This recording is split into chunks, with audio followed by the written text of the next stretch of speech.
mianatra eo atongotry Jesosy isan'andro.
Faly miarabantsika tsirairay avy indray tonga eto amin'ity fotoana izay ianarantsika ny tenin'Andriamanitra ity, lesona ho an'ny lehibe izany ary mialohan'izany dia efa hivavaka isika. Andriamanitra tianay mbola misaotra anao indray izay fa mbola nomena izao fotoana izao fa anay mandray ny teninao. Tompo miasa ho ponay mandrakariva ary aoka ho tanolona kanjakan'ny teninao ny fonay ka ampahitana ny voninahitrao ny manodidina nay rehetra. Aminaran'i Jesosy, amen. Lohateny lesona antsika androany dia manao hoe Paoly ilay evanjelistry ny Efesosy. Paoly ilay evanjelistry ny Efesosy.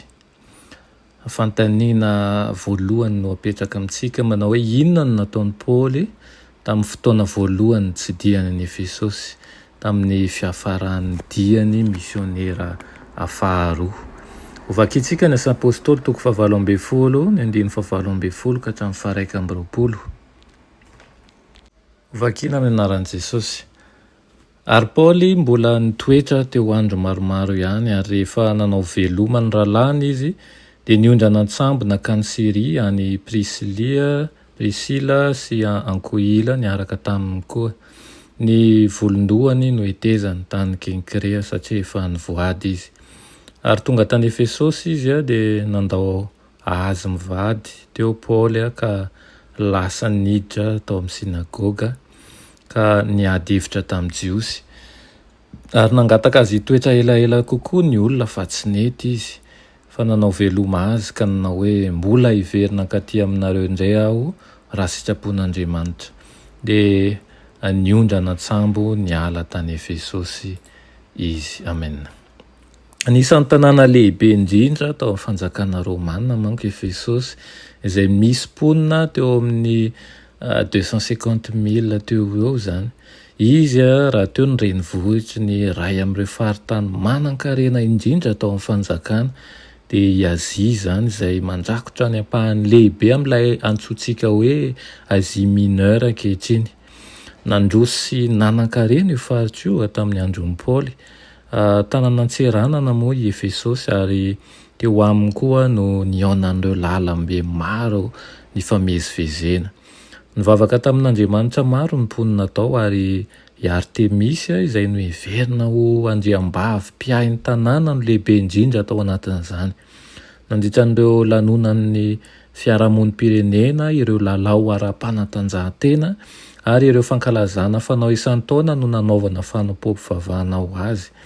Izany hoe i Diana no niantson'ny Rômanina ny Artemisy. Hitantsika izao amin'ny bokin'ny apôstôly toko 7:20.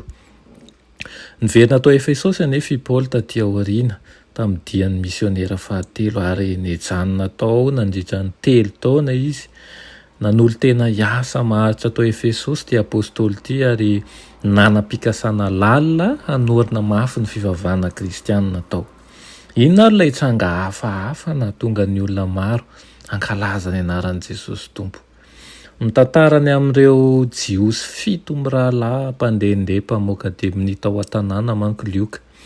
Tô nampidi-doza azy ireo ny nanafangaroany anaran'i Jesosy sy Paoly tao amin'ny teny mazika ny tononony rehefa niely tao an-tanàna vaovao dia raiky tahotra ny olona rehetra ka nankalaza ny anaran'i Jesosy tompo izy ny asin'apôstôly 7:20 nisy ihany koa ny lalina tamin'ny sasany tamin'ireo izay niny koa io trango io izay nandoro ampahibe maso an'ireo boky ny lafo vidy momba ny filalaovana ody nitetina volafotsy 10,000 raha nitombanana zany tamin'izany ary fantatr'ireo mpino sy ny mponina tao an-tanàna zao fa tsy azo afangaro amin'ny fivavahana amin'ny zavatra hafa ninonina ary na iza ny fivavahana amin'ny Jesosy.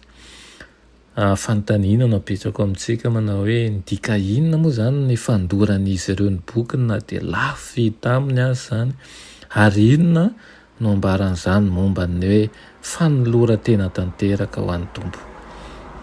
Mety ho lasa saina angamba ianao mieritreritra ny zavatra nitsangany tamin'izany fotoana izany kanefa nitaritana ny saintsika ihany koa ety am-pamaranana hoe sao dia mbola misy sampy eny amintsika eny fa na ny zavatra niainana tamin'izany dia efa fantatry ny olona fa tsy azo afangaro tokoa ny fivavahana amin'ny zavatra hafa ninonino io ary na iza izy io ny fivavahana amin'ny Kristy.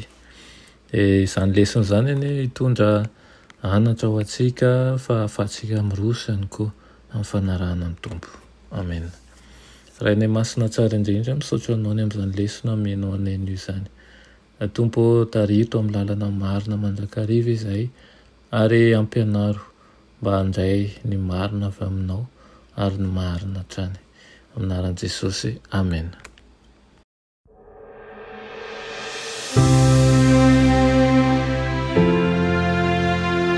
Mianatra eo an-tongotr'i Jesosy isan'andro.